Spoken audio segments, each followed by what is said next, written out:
Hello student, आपका नई session 2025-26 8 grade अभ्यास पुस्तिका। तो क्लास 8 सामाजिक विज्ञान, जिसका अध्याय 1 संसाधन। सभी प्रश्नों का उत्तर छोटे छोटे।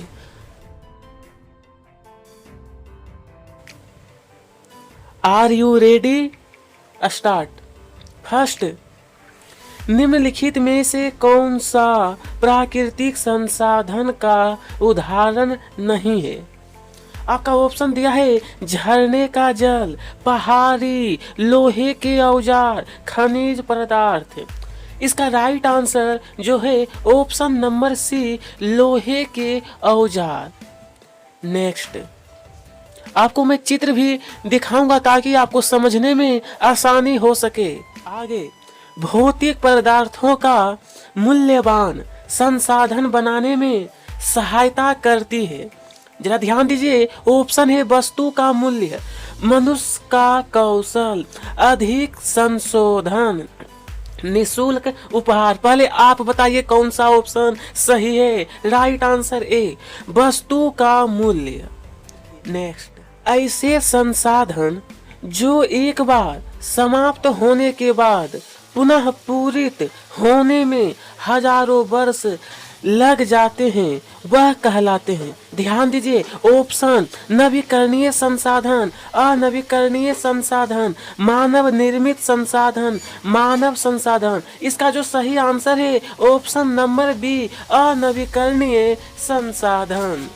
अब किसी कौशल अथवा वस्तु बनाने में नवीनतम ज्ञान का अनुप्रयोग है। देखिए ऑप्शन, उपयोगिता, पेटेंट, या फिर प्रौद्योगिकी, प्रायोज्यता। राइट आंसर डी प्रायोज्यता। अब पदार्थों को संसाधन में परिवर्तित करने वाले कारक हैं। ऑप्शन, समय, प्रौद्योगिकी, समस्या, या फिर मात्रा। तो देखिए इसका सही होगा ए वाला ऑप्शन, यानी कि 1 नंबर ए वाला। ये दोनों सही है, इसलिए ए में आपको टिक लगाना है। रिक्त स्थानों की पूर्ति कीजिए पदार्थ की। तो यहाँ पर लिखना है उपयोगिता अथवा प्रायोज्यता एक संसाधन बनाती है परिवहन की विधियों का विकास। तो यहाँ पर भरना है पहिए के आविष्कार से संभव हुआ। प्रौद्योगिकी एक मानव निर्मित संसाधन है। अब तेजी से बहते जल से ऊर्जा उत्पन्न करना। नीचे में आपको चित्र भी दिख रहा है, तो यहाँ पर लिखना जल विद्युत प्रौद्योगिकी है। प्रकृति के निशुल्क उपहार प्राकृतिक संसाधन कहलाते हैं। क्या? प्राकृतिक संसाधन। तो यहाँ तक क्लियर है? आगे की ओर बढ़ते हैं। अब प्रश्न संख्या 7, संसाधन की परिभाषा लिखिए। संसाधन की, तो इसका उत्तर रहेगा मानवीय आवश्यकताओं को पूरा करने वाले सभी जीव जंतु एवं पदार्थ संसाधन कहलाते हैं। ठीक है, आगे। पेटेंट किसे कहते हैं? पेटेंट का तात्पर्य किसी विचार अथवा आविष्कार का एकमात्र अधिकार से है। यह एक ऐसा कानूनी अधिकार है जो किसी व्यक्ति या संस्था को किसी विशेष उत्पाद, खोज, डिजाइन, प्रक्रिया या सेवा के ऊपर एकाधिकार देता है। ठीक है, यहाँ तक क्लियर है? प्रश्न संख्या 7, ये 8। मानव निर्मित कोई 5 संसाधन। कितना? तो 5, यानी मानव के द्वारा जो बनाया गया है ना चीज, यानी संसाधन जिसका हम लोग उपयोग करते हैं। तो देखिए, मानव निर्मित संसाधनों के नाम। पहला, पुल, जो कि सड़क पार होने में आसानी होता है। मशीनें, सड़क, भवन, उपकरण। इस प्रकार से 5 मैं आपको बता दिया हूं। अब संसाधन कितने प्रकार के होते हैं? उदाहरण सहित लिखिए। प्रिय दोस्तों, संसाधन 3 प्रकार का, मैं एक एक करके समझा देता हूँ। संसाधन 3 प्रकार के होते हैं। पहला प्राकृतिक संसाधन। अब इसका उदाहरण देखिए। उदाहरण जैसे में हवा, पानी, मृदा, ये सब क्या है? प्राकृतिक संसाधन है जो कि अपने आप। अब मानव निर्मित संसाधन यानी मानव के द्वारा, जैसे में सड़क, भवन, पुल, मशीन आदि। अब तीसरा नंबर है मानव जो है वो खुद संसाधन है। जैसे में शिक्षक, मानव खुद एक संसाधन है, जैसे कि शिक्षक, डॉक्टर, वैज्ञानिक, मजदूर आदि। यहाँ तक क्लियर? अगर कहीं पर कोई समस्या होती है तो आप हमें कमेंट कर कर जरूर बताइए, ठीक है? मैं आपको रिप्लाई देने का जरूर प्रयास रहेगा। नवीकरणीय एवं अनवीकरणीय, नवीकरणीय एवं अनवीकरणीय संसाधन में कोई 3 अंतर। 3 तो देखिए, सबसे पहला, नवीकरणीय संसाधन असीमित होते हैं, जबकि ये तो नवीकरणीय संसाधन असीमित, लेकिन अनवीकरणीय संसाधन सीमित होते हैं।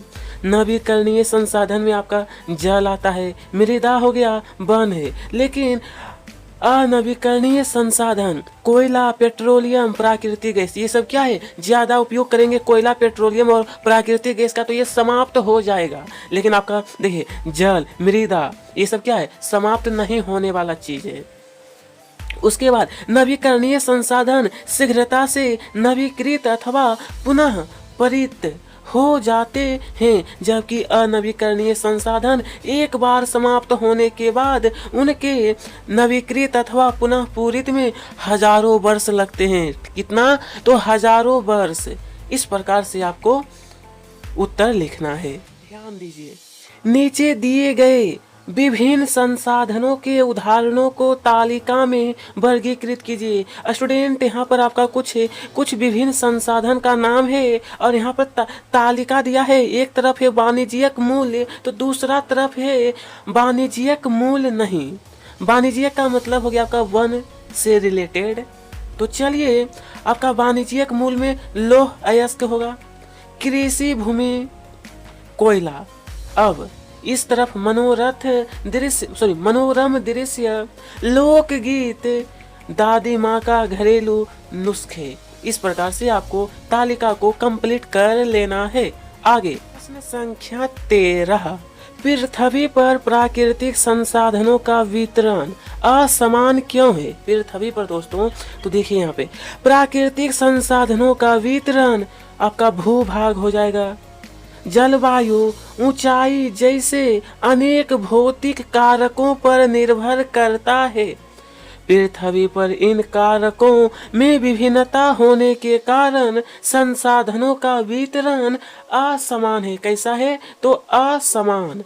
अब मानव संसाधन से क्या तात्पर्य है? मानव संसाधन जो है, अब देखिए, इसे किस प्रकार मूल्यवान बनाया जा सकता है? तो स्टूडेंट, मानव संसाधन से तात्पर्य लोगों की संख्या और योग्यता यानी मानसिक तथा शारीरिक से है। मानव को किसी भी देश का सबसे महत्वपूर्ण संसाधन माना जाता है, क्योंकि मानव की योग्यता ही भौतिक पदार्थों को मूल्यवान संसाधन बनाने में सहायता करती है। क्या दोस्तों? सहायता। इसे मूल्यवान बनाने के तरीके, सबसे पहले शिक्षा एवं स्वास्थ्य है, उसके बाद कौशल का विकास, आविष्कार और खोज। मान लीजिए दोस्तों, अगर आप लोग विद्यालय पढ़ने जाते हैं, शिक्षक नहीं रहेंगे तो आप लोग नहीं पढ़ पाएंगे। तो आपके लिए शिक्षक क्या है? तो एक संसाधन है जो कि आपकी पढ़ाई को आसान बनाते हैं। संसाधन का मतलब होता है कि कोई भी चीज को आसान बनाना। क्लियर? समझ आ गया? संसाधनों को हम किस प्रकार संरक्षित कर सकते हैं? संरक्षित का मतलब होता है कि उसका बचाव। कोई 4 उपाय, यहाँ पर 4 उपाय बताना है। तो देखिए, सबसे पहले संसाधनों के संरक्षण के उपाय निम्नलिखित है। पहला, प्रत्येक व्यक्ति के द्वारा संसाधनों का कम उपयोग करना। दूसरा, वस्तु के पुनः चक्रण और पुनः उपयोग को महत्व देना। तीसरा, बड़े पैमाने पर पेड़ों को काटना, वनोन्मूलन को रोकना चाहिए। चौथा नंबर, प्रत्येक संसाधन को दुरुपयोग होने से बचाना। पांचवा, बंजर बेकार पड़ी हुई भूमि पर अधिक से अधिक पौधे लगाकर वन उगाने चाहिए। दोस्तों, क्वेश्चन में आपको 4 उपाय कहा है, लेकिन मैंने यहाँ पर 5 बताया हूँ। तो अगर लिखना चाहे तो लिख सकते हैं, अन्यथा आप 4 भी लिख सकते हैं, उससे कोई दिक्कत नहीं है। अब बोला है सतत पोषणीय विकास के सिद्धांत। दोस्तों, सिद्धांत लिखिए तो देखिए, सतत पोषणीय विकास के सिद्धांत निम्नलिखित है। पहला, जीवन के सभी रूपों का आदर और देखभाल। दूसरा नंबर, मानव जीवन की गुणवत्ता को बढ़ाना। और तीसरा रहेगा पृथ्वी की जीवन शक्ति और विविधता का संरक्षण करना। और चौथा नंबर, समुदायों को अपने पर्यावरण की देखभाल करने योग्य बनाना। एक और है प्राकृतिक संसाधनों के ह्रास को कम से कम करना। इस प्रकार से आप लोग इस अध्याय को कंप्लीट करिएगा। स्टूडेंट